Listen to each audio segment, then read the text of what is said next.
Rodrigo Castro to present us the project Network of Entrepreneurial Schools. So to talk about the source of what we are doing. Okay, hello Matt, how are you? Can I share my screen? Not yet. Can okay, you give me permission. Great.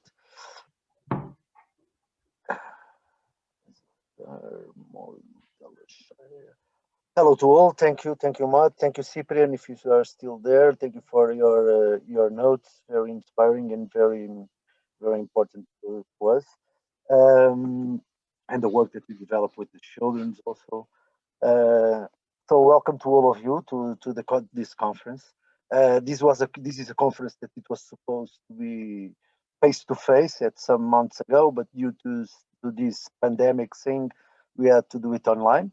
That is also a good opportunity to um, to have a more democratic conference and reach people that in other occasions it was a little bit more difficult. It's true that we lose a little bit of these networking moments and these informal moments of the conferences, but in this online we can be more focused also, and I think it will be nice. So this project and this network of entrepreneurial schools is an Erasmus project that starts from a vision of 5 organizations, 4 different countries, and one international organization that is the PAL network, in a vision to promote a more entrepreneurial mindset at school. And when we talk about entrepreneurial mindset and innovation ecosystem and so on, we are talking about more than programs about entrepreneurship. Actually, we are talking about the whole ecosystem around the school. What we want is to promote this culture of innovation inside of all the school ecosystem. That is more than programs with students, more than programs with teachers. It's something that is intangible, but that cross all of the different disciplines, all of the different work that is developed inside of the school. In a school, and schools are a very rich place, are a learning hub. But usually said that schools must be in the center of the territories, and all the rest grows around the school. You know, because there's where the knowledge and the knowledge that is going to improve, and in order that we can have more sustainable and developed territories. And to work in this perspective of schools, we need to work with everyone.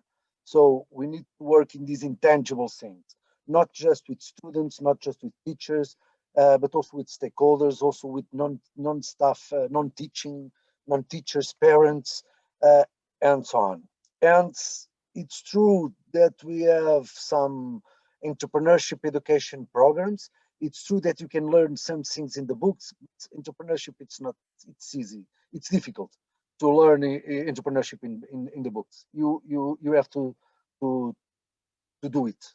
Okay, you have to try. You have to do. Actually, to be entrepreneur is to be a doer. Okay, and to be an entrepreneur, it's more than to create a business for my own. To be entrepreneur is to have a vision and as we said, in comfortable way of looking to the world. You know, like to be entrepreneur is something that we must be in our daily life. Okay, I must be entrepreneur with my wife. Otherwise she's going to find a better competitor in the market that will solve her needs, and I'm out of the market. So one of the things that we need to start learning is how to create value. Okay, and it's value that you have to create, not just to create my own project and my own business, but value because also the companies are, and these companies that want to be more innovators, should look to their workers and to the human capital inside of the company as a way of to promote that innovation. And even that we work for others and for other company that it's not mine, I need to have this entrepreneurial mindset. Otherwise, it's going to be difficult to affirm myself where I am and what I'm doing. And one of the things that we are always saying to the students is this: we change from a managerial society to entrepreneurial society. In a society where is asked to everyone to add value, and entrepreneurship is about adding value. Okay, and to all of these, we need to create an innovation, a culture of innovation. Okay, we can design a very beautiful strategy of innovation. It's true, we can do it. All of us, we can do it in the paper. But if you don't have that culture, that's not going to work. And a culture, to have a culture, we must involve everyone in this culture of innovation. So me as a school, I can design, if I'm a director of a school, I can design a very beautiful project, but I'm not going to change nothing. And one of the things that we noticed when we start this project is that, for example, I worked in DNA Cascais, and in DNA Cascais for 14 years old, we developed entrepreneurship education project that that achieves like 10,000 students per year and so on. But one of the things that we want to go a little bit more further than this, and that's the same vision that the other partners share, is that, okay, I can develop programs inside of my class, but that is not going to change. That is not going to create this culture, okay? Because as I said, we don't, this is not learned in a book. This is not something that is stuck between 9 and 12, for example, in the morning or something like that. It's something that is, for example, in all the classes. One of the things that I'm listening, Cyprian, you talk a little bit about failure. We need to know how to fail, and it's important that we fail until we, and more at schools, because in schools we have a very good support network, and this network is very important to support me to know how to fail, because in the labor market, my life, in the society, I'm going to fail and fail and fail again. And it's important that I fail, because if I don't fail, I don't risk. Usually we said, I don't know, but imagine a line with the grades between 0 and 20. If a student have a 0 in the beginning and finish with a 9, is a bad student, because he didn't achieve the media, that is the 10. So he's a bad student, he's a failure, and so on and so on. But if I start with a 10 and finish with a 10, okay, I'm an okay guy. But I didn't risk. Okay, and one of the things is that if you can, if in this society where we are now, we have to keep in mind that if we continue to do the same things in the same way at the same way, we are not going to create solutions. Okay, and one of the examples, it was this last month, actually this last year, that teachers and students and parents had, all of them together, need to adapt to this change of go home and to have these online classes and so on and so on. And this is not a question of technology. It's a question of competencies and skills to adapt to the change. Okay, and we need to have in mind that change is something that's going to be part of our lives. So we need to risk, we need to adapt to this change, and we need to fail. Okay, and we need to work with people from different backgrounds. One of the things that makes me crazy in the school sometimes is that, okay, during a year I work with 30 other students. It's, come on, so many potential in the school, so many students, so many knowledge together, and I work inside and I learn and I grew up inside of a class with just 30 others from the same area. Okay, I study economics, so I'm going to study with economic guys. But in the future, for example, in my office, I don't have only people from economics. I have people from international relations, human science, life science, so on and so on and so on. So there's a whole world of diversity um, after school, and during the school we don't use this diversity, for example. Okay, so entrepreneurship, it's I think that you will agree that plays a very important role, not just to create jobs, but to answer the challenges of this 21st century. Also for territories, okay, because all the territories want to capture and to retain talent. And for that, we need to invest on education, and we need to invest on entrepreneurship. Um, and the educational strategies for entrepreneurship are very important to create social value, not just business value. Okay, social value, economic value, cultural value. Okay? It's one of the things that all the student must know. How I identify an opportunity, a problem, a need, how I'm going to explore this opportunity, how I'm going to research to and so on, how am I going to design the solution, to allocate resources, and to communicate this solution. And this is not just for the for my I don't have my own business, um, but I can assume myself as an entrepreneur also, because in the places where we are, we need to have all these in mind, okay? Add value, to identify opportunity, explore the opportunity, create a solution, identify resources, allocate resources, communicate your solution, and so on. And this is a mindset that is very important that everyone must have it. This was a challenge of during this pandemic thing.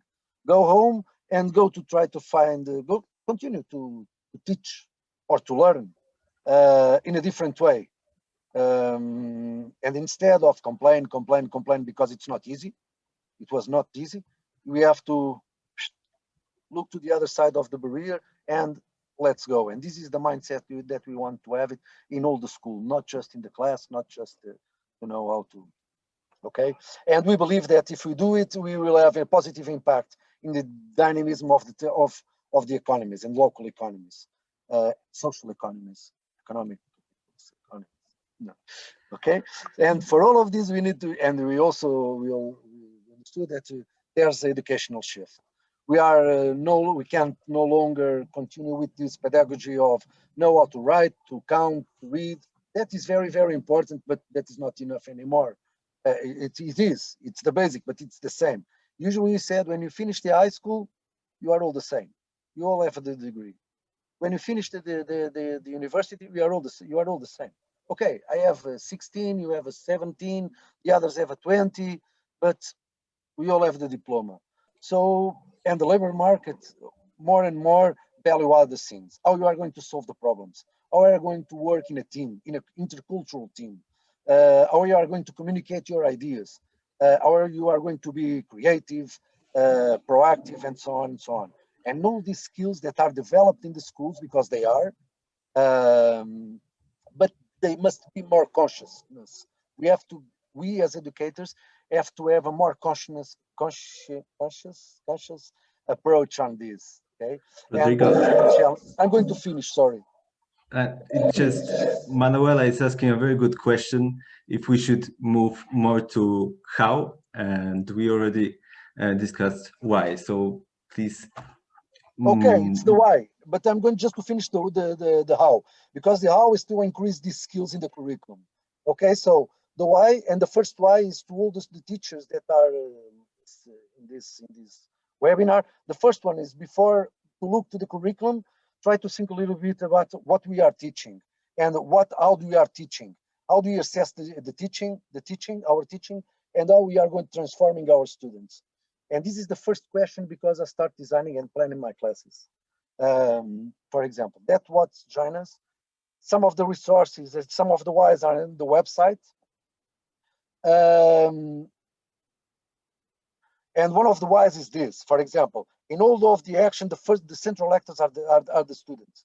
Okay, we must design programs, we must design projects for the students. So we need to understand, we need to put in the place of the other. It's one of the things that entrepreneurs must have, is to put in the place of the customer.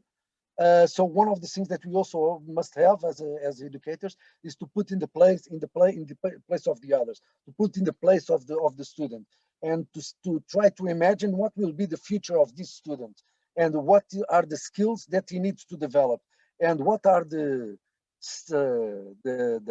curriculum that we are teaching, how he is going to use it, and what more he need to use it. For sure that we have, and all the teachers are the more important, that have the most important role in all this, but they can do it alone. And one of the things that I'm going to tell you as former teacher, frustrated former teacher, sorry, but one of the things that I'm going to share is that we need to start working as a team.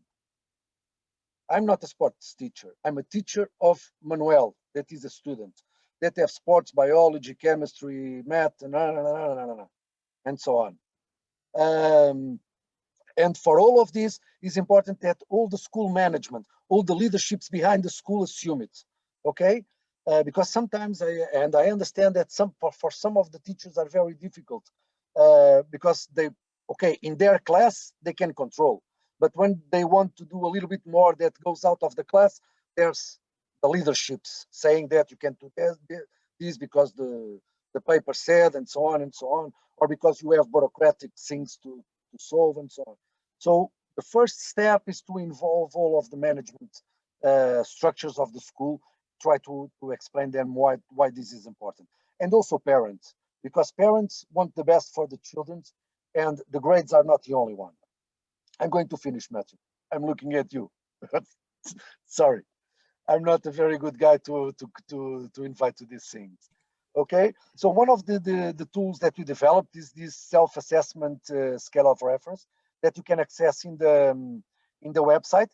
It's not to have grades and so on, but it's a tool to allow us to think a little bit how we are promoting this innovation system inside in the school. When you use the tool, feel free to contact us, to send an email to explore how can you explore more this tool and how can you adapt them to be useful for your school. We identified these 5 dimensions. I'm not going to talk about all of them, but one I already said, but the first thing is that to be something, I need to say that I am. If I want to be the best teacher, I need to assume that I'm the best teacher. So if I want to be entrepreneurial school, I need to have in all my papers, all my documents, all the communication that I have in the school that, okay, I assume myself as a school that promotes entrepreneurship and innovation. Otherwise, if I don't assume, if it's not in the paper, we are going to forget in a way. And in another way, we are not assuming things that I am. And I'm beautiful, I'm sexy, I'm intelligent, and I'm a funny guy. So even that you don't know me, but I assume that I am. And schools must be like this. And this school as a learning ecosystem must look to an ecosystem. So to improve learning, it's not students, it's teachers, it's non-teachers, okay? And these learnings must be assessed. It's not enough to have entrepreneurship education programs inside of the class if I don't access the knowledge and the competencies that I developed in that programs, for example. I need to know how, okay? And they are other stakeholders are the more interests about that this education went well. Okay, it's the company that is in the other side of the street that is the guy that have the main interest that we have a good educational ecosystem, because these students that are going to feed their innovation, it's going to feed their organization. School governance, I already talked, and inclusion and diversity. That is to have in mind that in school we have people with different backgrounds, with different cultures, with different diversity, a lot of diversity. And when we develop a program, we need to develop to everyone. One of Rodrigo, the basic schools, one of the basic competencies, I'm going to finish, the last one. The most important skills that we need to have is to learn how to learn. And to know that, we need to understand how each student learns, for example. And that's one of the first things that we need to do in the beginning of the year. To become a member, join us, and it's okay. Sorry,